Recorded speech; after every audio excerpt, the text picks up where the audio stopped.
going to do our best to do the impossible. We're looking at the question, what is God like? Thanks for tuning in to the Bible Brief.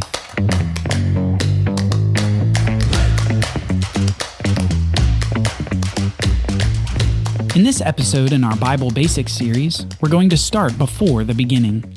That is, we're going to start with God, the Bible's main character. If we're going to begin discovering the story, the message, and the wisdom of the Bible, we definitely need to know the main character. Defining God always runs the risk of inaccuracy, because in speaking about a being like God, we're really speaking of a being that we cannot fully comprehend. You probably have an idea about God. Maybe it's long-bearded, white-robed grandfather in the sky.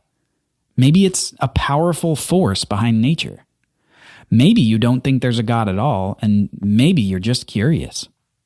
Recent research performed by the Pew Research Center suggests that in America, around 80 to 90% of people believe in God.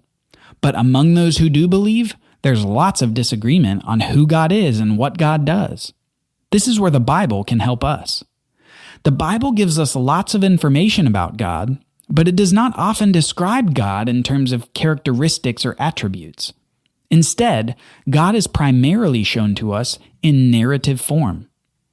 For example, the Bible begins with the phrase, "In the beginning, God created the heavens and the earth." Immediately we have questions. Who is God? Where did God come from? Why did God create? Only one attribute of God is apparent in the statement, that God is creator.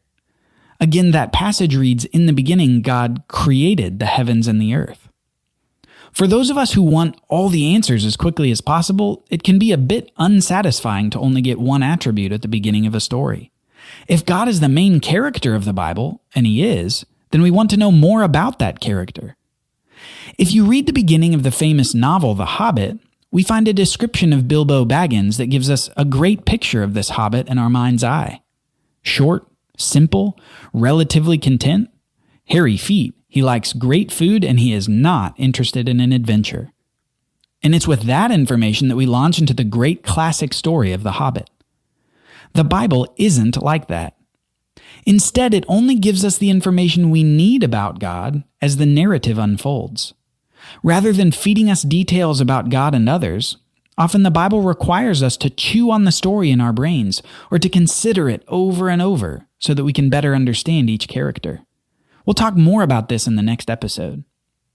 If we put this chewing principle into practice, we can actually learn more things from the first words of the Bible as we turn them over and over in our head. Remember, the opening words are this: "In the beginning, God created the heavens and the earth." If we chew on that for a moment, we can discover several more things. We've already made the first observation that God is creator. But a second one is that God is apart from and outside of His creation.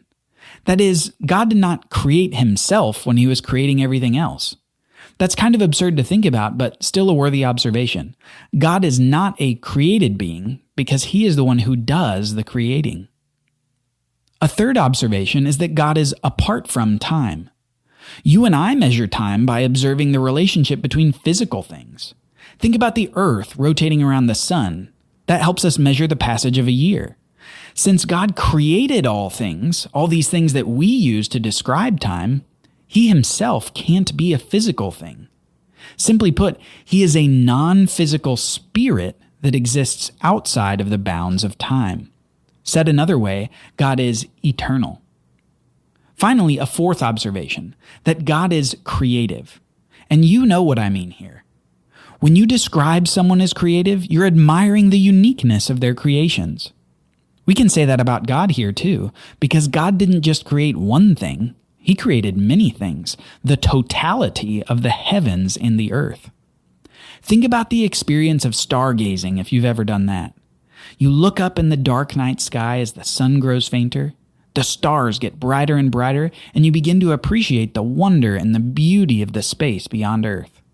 The galaxies, the constellations, the planets, the occasional shooting star. The wind rustles the trees and maybe your mind drifts to thinking about the leaves. You can picture the little veins that bring water and nutrients through each part of the plant. That's just the beginning. We experience the creativity of God every day. Flower petals, bubbling streams, colorful sunsets, the flash of lightning bolts, the boom of thunder. When we chew on the phrase, "In the beginning, God created the heavens and the earth," we can understand more about God.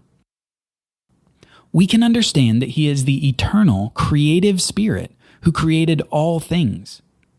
But rather than merely using the first sentence of the Bible, we can use all of it to get a more comprehensive understanding of God.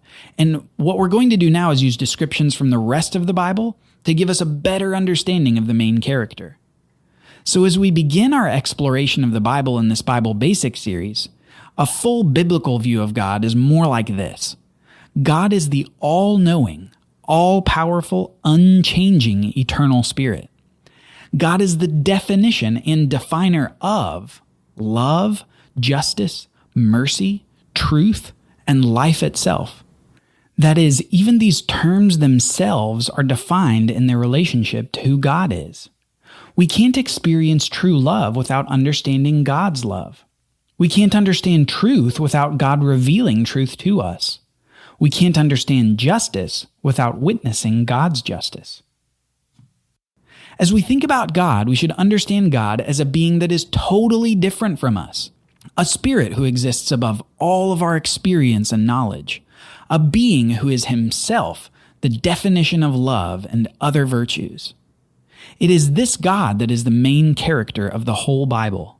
This is the God that is mentioned in the first passage of the Bible. In the beginning, God created the heavens and the earth. But don't miss this last point.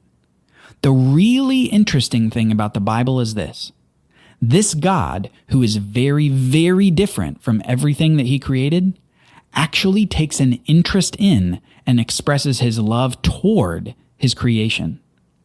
Instead of taking a back seat after creating, we discover that God is interested in relationship with His creatures. Despite standing above and apart from His creation, in some way, He enters creation so that people can talk to Him and walk with Him. We'll revisit this in a few episodes, but we should conclude this episode with a clear answer to the question, what is God like? How do we describe God? God is the all-knowing, all-powerful, unchanging, eternal Spirit, who is the definition of all goodness and justice. And yet, God is intensely personal, even allowing us to talk with Him and to walk with Him. What follows then is a critical question. How can we learn more about God so that we can come to actually know Him and know Him better?